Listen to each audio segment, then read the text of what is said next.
Bismillahirrahmanirrahim. Assalamu alaikum. I welcome you to the 17th lecture for the series of lectures on advanced computer architecture. Today, we will continue our discussion onto the instruction level parallelism. However, we will extend our previous discussion to enhance the performance of a processor by introducing the concept of multiple instruction issues. After a brief recap of what we have discussed so far in respect of instruction level parallelism, I will talk about what is the basic concept of multiple instruction issues, and then we will talk about different techniques which are used for this purpose. The two basic techniques used are known as the superscalar processors and very long instruction word based processors. We will discuss these two types of processors in detail, and we will also talk about which particular type of processor is better for dynamic scheduling and which one is for static scheduling. As a recap to our last lecture, as you know that in the last lecture we discussed different methods to reduce the stalls for reducing the control hazards. Over here, we discussed different techniques such as the branch prediction buffer or branch history table technique. Then we talked about correlating branch predictors. Then we also discussed multi-level branch predictors. And at the end, we discussed branch target buffer. I will summarize the features of these different types of techniques which are used to reduce the number of stalls in order to avoid the control hazards. First of all, let us see what we discussed for branch prediction buffer. Here, as a branch prediction buffer, we said that it is a method where a buffer is used, which is a small memory of 1 bit to n bits in width, and this memory maintains the branch prediction history. This memory is indexed by the lower portion of the address of the branch instruction program counter value. The memory contains 1 bit value that says whether the branch was recently taken or not taken. Considering this 1 bit information, it may be predicted that the next branch will be taken or not taken. If this prediction comes out to be correct, then it continues. Whereas if the prediction comes out to be wrong, then this bit is inverted. This 1 bit information is simply a hint.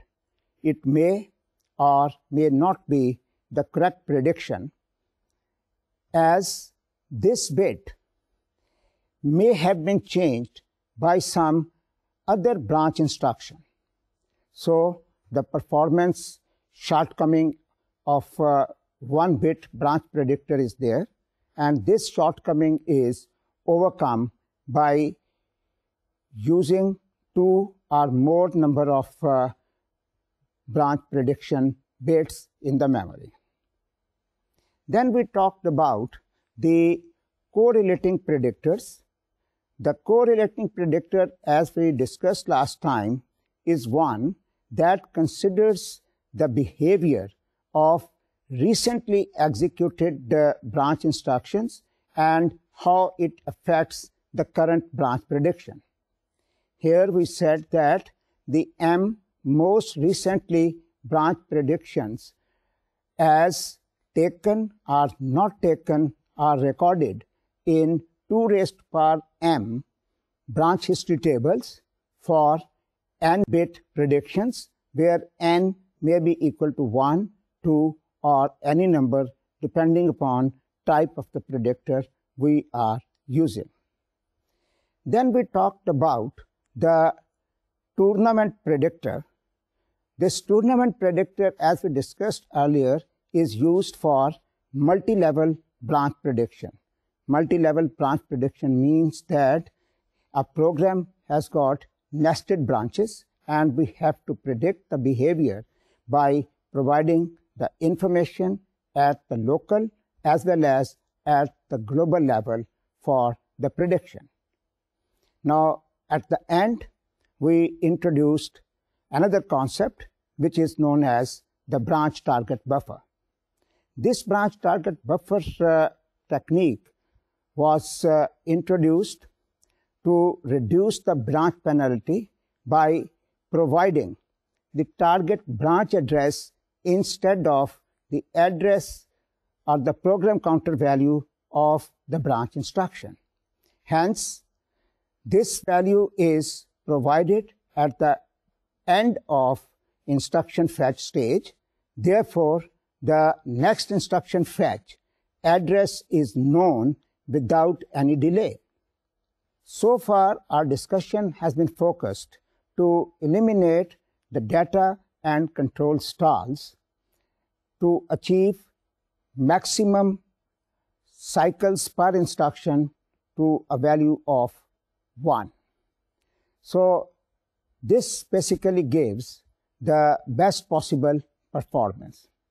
However, if we have to look into the design of some high performance processors, then this number of clock cycles per instructions must have to be further increased, and we may be interested in executing 2 or more than 2 instructions per clock cycle.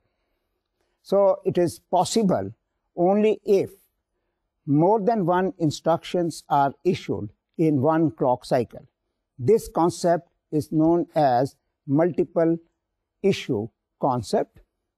Here, in order to reduce the branch penalties for the multiple issue processor, 3 basic concepts have been introduced. Number 1, the branch target buffer, which we have discussed last time. Then integrated instruction fetch unit and the return address predictors or return address selectors. I will talk about these 3 concepts one by one to highlight their use for the design of a high performance processor where multiple instructions are issued and they are executed in the pipeline. The branch target buffer technique provides the branch target address at the instruction fetch stage. Therefore, multiple instructions, including the branch instructions, may be issued in 1 clock cycle and they may be executed also. Then we also talked about the variations in branch target buffer by using the branch folding technique. The branch folding technique, as you know, is one where instead of the branch target address, the branch target instruction is made available in the buffer. This technique, therefore, further facilitates or allows us to issue more than 1 instructions, including the branch instructions, in 1 clock cycle. The integrated instruction fetch unit is a separate autonomous unit that feeds instructions to the rest of the pipeline. Here, recognizing the instruction fetch, as a single pipe stage, the integrated instruction fetch unit integrates the following three functions into a single step. These three functions include the integrated branch prediction, instruction prefetch, and the instruction memory access and buffering. The integrated branch prediction is included in the instruction fetch unit, so it predicts and drives the fetch unit. Whereas the instruction prefetch is a queue that holds multiple instructions and deliver more than one instructions in one clock cycle. Fetching multiple instructions per clock cycle may require accessing multiple cache lines. This is a very complex operation, and the integrated instruction fetch unit overcome these complexities and hide the cost of crossing cache blocks. The integrated instruction fetch unit also provides instruction buffering and on-demand issue, which means that the instructions are buffered or stored into a memory, and whenever it is needed, it is issued to the pipeline for the execution purposes. The third concept, that is the return address selection or return address prediction, is one where the predictor predicts the address for the indirect jumps. That is, the jumps where the address value may vary at the runtime. For example, in high-level language program, which generates such a jump for indirect procedure calls or indirect return from the procedure. Similarly, it is also generated in case of the case statements or select statements. So, having made discussion onto these three basic concepts and different types of predictions, let us have a quick look onto the summary of all these prediction and lookup techniques. We can say that the control hazards penalty can be minimized by using two techniques known as the prediction techniques and the lookup techniques. The prediction techniques can be divided into two types, that is the static prediction and dynamic prediction techniques. The static prediction technique includes the branch taken, branch not taken, and branch delay. And this is taken care of by the compiler or through software methods. Whereas the dynamic prediction technique may be classified as the local prediction, global, or adoption. For local prediction, we use n-bit predictor, and in these n-bit predictor, the most commonly used are the 2-bit predictors. The global information is used in the correlating predictors, whereas the adaptive information is used in the case of tournament predictors. We have already talked about these type of predictors in detail. The lookup techniques are those which are implemented by using branch target buffer technique and return address stack operation technique. All of the schemes which we have discussed so far, they deal with the best performance achievement for up to one instruction per cycle. However, as I said today, our discussion is onto the multiple issue. For multiple instruction issue, there exist two different schemes, and these schemes are known as the superscalar processor and very long instruction word processor. Furthermore, in order to measure the performance of multiple issue processors, new metrics are defined. These metrics are the instructions per clock cycle instead of the clock cycles per instruction as we discussed earlier. Now, as with this much discussion on to what are the two schemes which are used for this purpose, we will consider these schemes one by one. First of all, let us consider the superscalar processors. The superscalar processor is one which can issue varying number of instructions per clock cycle, and this number varies from 1 instruction to 8 instructions. These instructions are scheduled, and this scheduling technique may be dynamic scheduling or the static scheduling. The static scheduling requires software support or the compiler support, whereas the dynamic scheduling requires hardware support. Statically scheduled processor uses in-order execution, whereas a dynamically scheduled processor uses out-of-order execution. The superscalar concept has been implemented into the IBM Power 2 computer, the Sun Ultra Spark computer, the Pentium 3 and Pentium 4 processors, the DEC Alpha and HP 8000.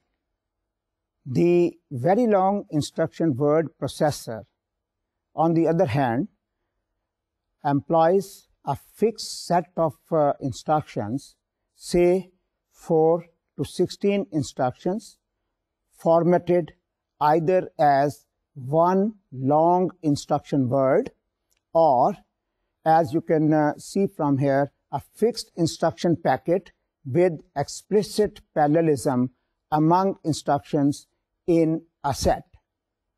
Such computers are also known as the explicitly parallel instruction computing. It can initiate multiple instructions in a cycle by putting into operation the instruction into a wide template. Here, unlike the superscalar machine, which can be scheduled statically as well as dynamically, the very long instruction word processor can be scheduled only statically. Hardware for this is very simple, as a complete packet is issued by the compiler and then it is scheduled by the compiler. The very long instruction word includes new features for prediction, rotating registers, and speculations, etc. This concept is implemented into the processors such as i8-600, Trimedia, Itanium, etc. Now, with this much introduction about the superscalar processor and very long instruction word processor, we will talk about the statically scheduled superscalar and the statically scheduled very long instruction word processors will be discussed at a later stage, say after 3 or 4 lectures. If time allows, at the end, we will also be talking about the dynamic scheduling in superscalar. Otherwise, we will take up this discussion next time. Now let us discuss how statically scheduled superscalar processor works. Let us discuss the working of statically scheduled superscalar. Here, the instruction fetch unit examines each instruction in the issue packet. Issue packet is one which contains all the instructions which are to be issued in one clock cycle. It checks these instructions in the program order. It also checks it for the structural hazards or data hazards for these two conditions. Number one, due to an earlier instruction already in execution phase or an earlier instruction in the issue packet. If such a hazard exists, then potentially issued packet is not issued. Potentially issued packet means that the packet which has been fetched to be issued, it is not issued. As an example, let us consider a MIPS approach that has number of instructions per clock cycle equal to 2, where one instruction is the floating point and the other is the integer point. The integer operation includes load, store to integer or the floating point registers, whereas it also includes the branch and integer ALU operations. Issuing 2 instructions per cycle would require fetch and decode 64 bits in one cycle. Now, fetching 2 instructions need careful handling of the cache because either the first instruction may be at the end of the cache block or the second instruction may be at the beginning of the cache block. In this particular case, we must be careful how to fetch these instructions from the instruction memory.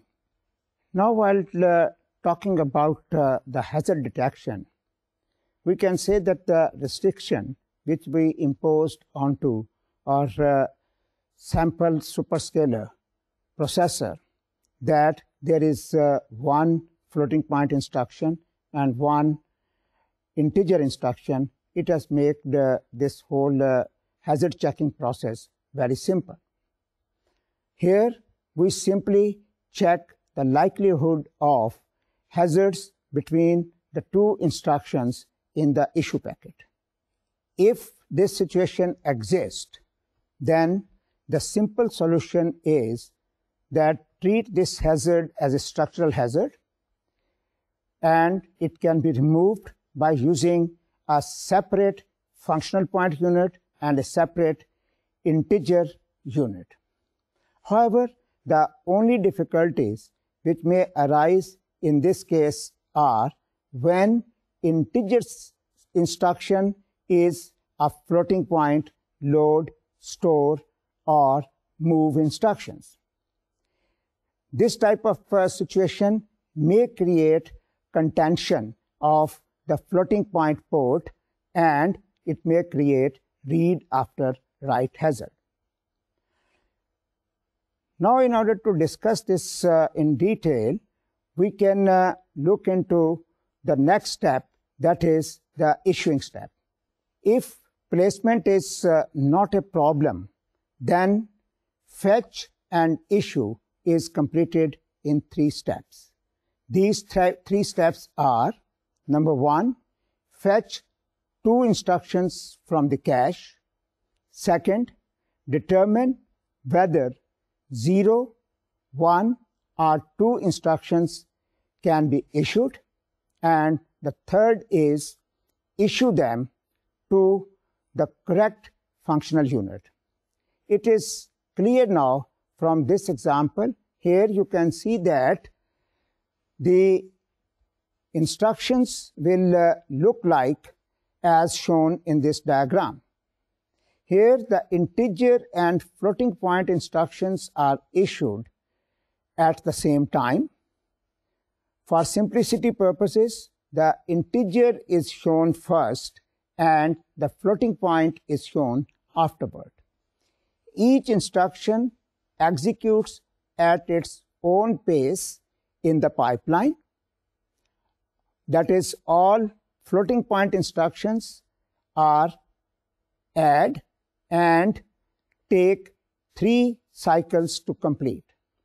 Here you may observe that in order to make multiple issue worthwhile, we need either pipeline floating point units or multiple independent units. After this much discussion to the statically scheduled superscalar processors, let us discuss how dynamically scheduled superscalars work. The dynamic scheduling gives boosting performance when it is applied to superscalar processor in the face of data hazards. It allows processor to overcome the issue restriction, and it allows this by using 2 different approaches for multiple instruction issue. The first approach deals with extending the Tomasello's approach to support 2 instruction issue superscalar pipeline. Here we do not want to issue instruction to the reservation station out of order, as it may lead to the violation of program semantics. Further, to gain full advantage of dynamic scheduling, remove the constraints of issuing 1 floating point and 1 integer instruction. The alternate approach is to separate the structure of floating point and integer registers and simultaneously issue both the instructions to their respective reservation stations, as long as 2 issued instructions do not access the same register. However, this alternative approach bars 2 instructions in the same clock having dependencies, which means that if they have dependence, then we cannot issue them in the same clock cycle.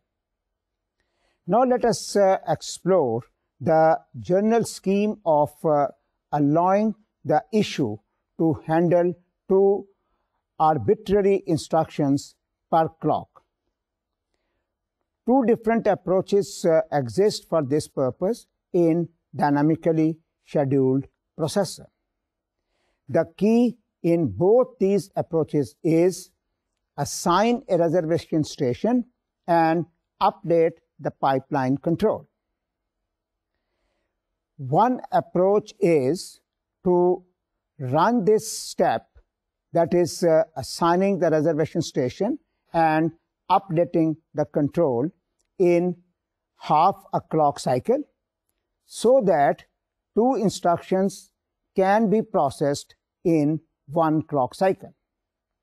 The second approach is to build logic necessary to handle 2 instructions at once, including any dependence between the instructions.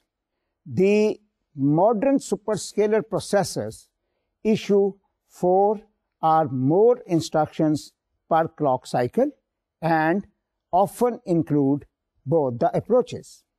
In addition, it is speculated that the branch prediction is integrated into the dynamically scheduled pipe.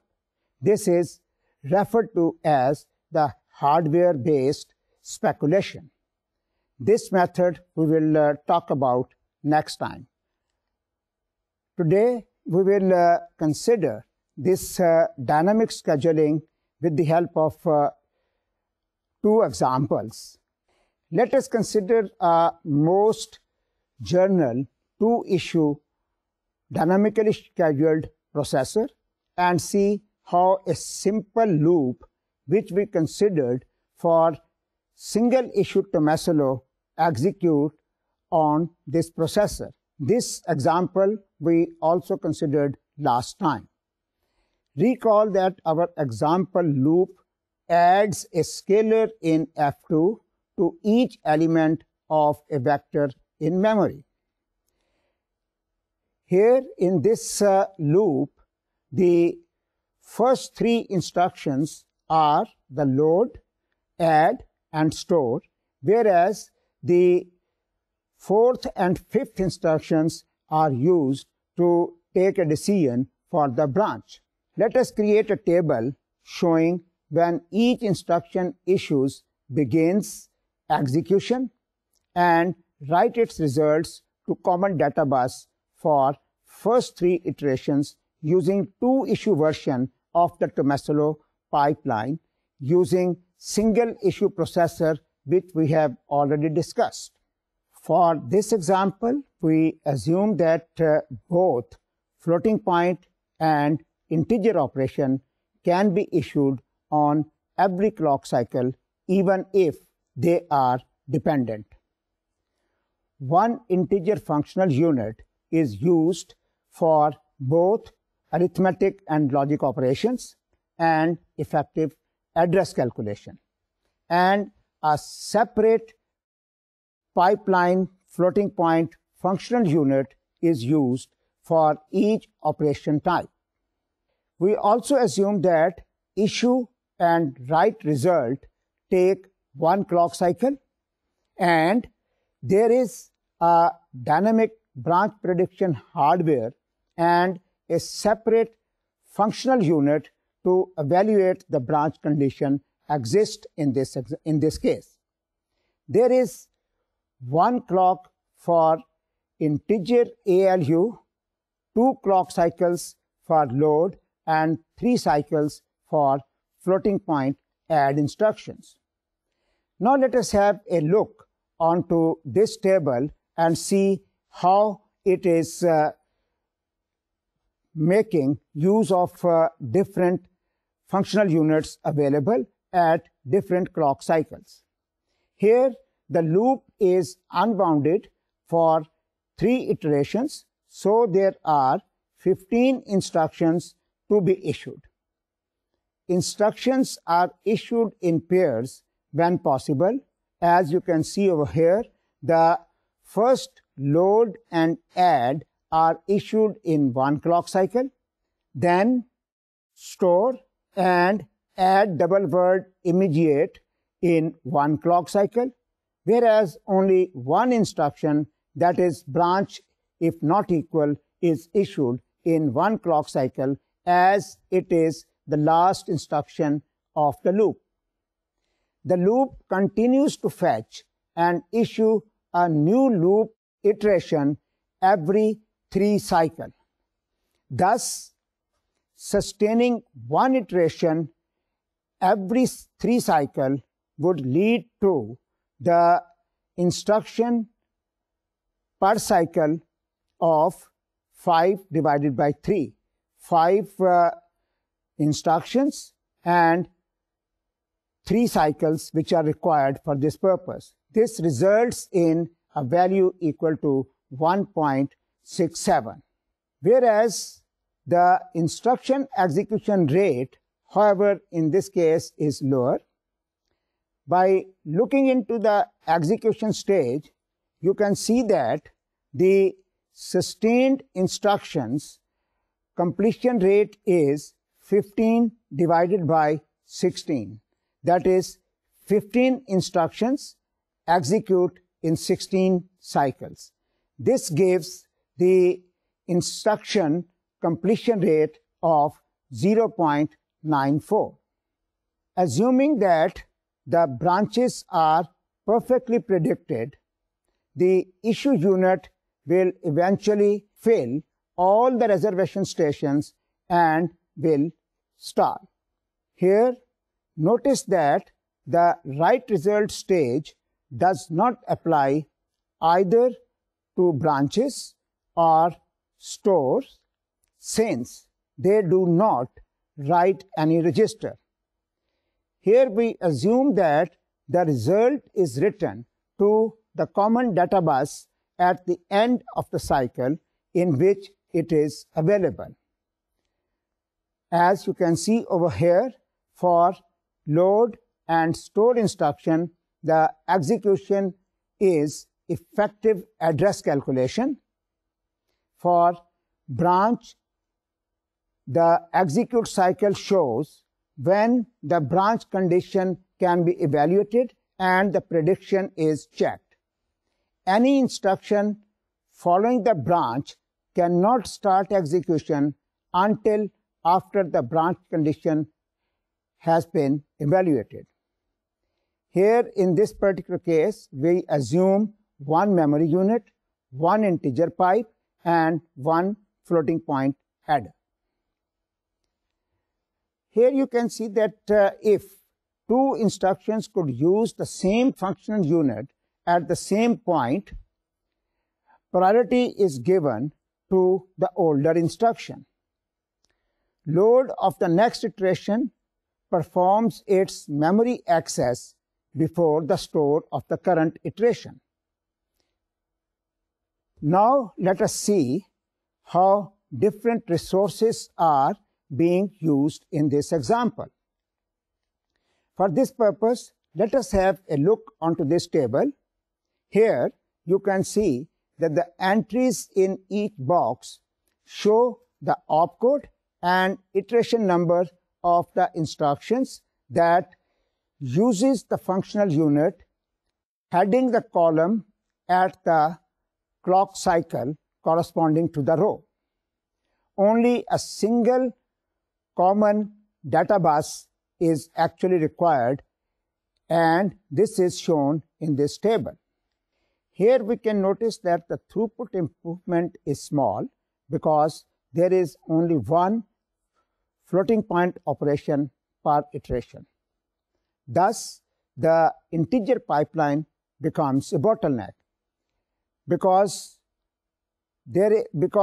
more than one integer instructions may be executed when only one floating point instruction is executed.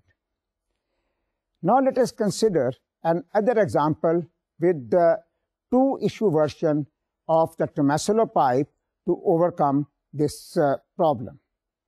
Here we consider the execution of the same loop as we considered in the previous example, but in this case we consider the version of the Tomasello pipe which allows two-issue processing, and it has got a wider common data bus.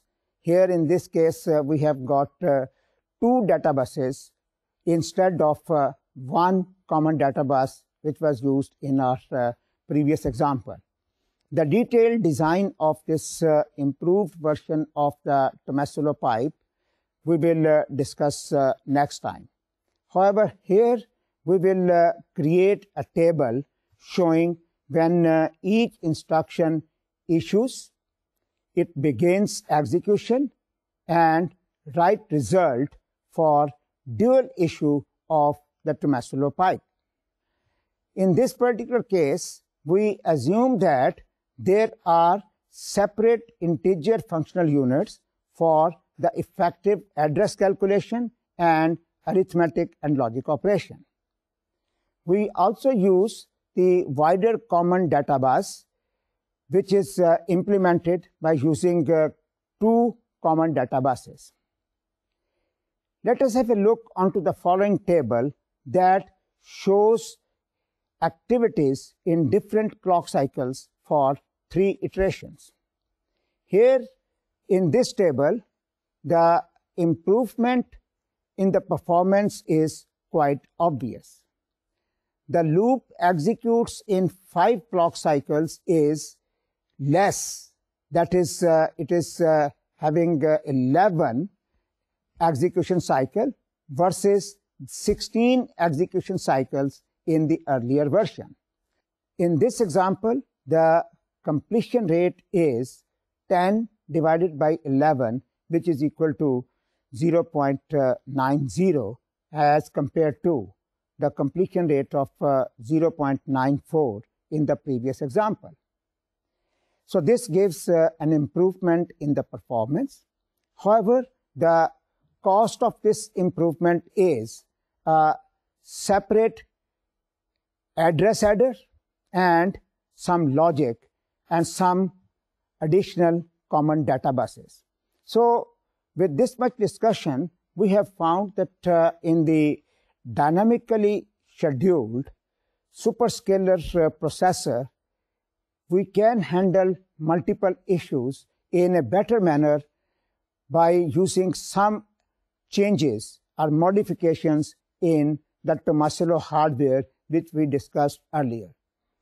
We will talk about the detailed design of this Tomasello's hardware and the overall improvement in the performance of the system next time in more detail.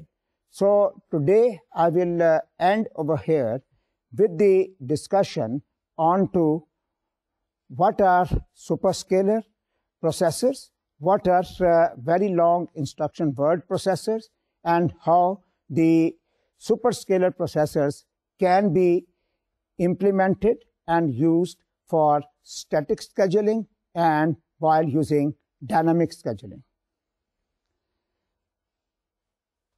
So with this much discussion about the superscalar processors, we stop here today, and we will continue this discussion for dynamic scheduling next time. Till next time, I say you, Allah Hafiz. Thank you very much.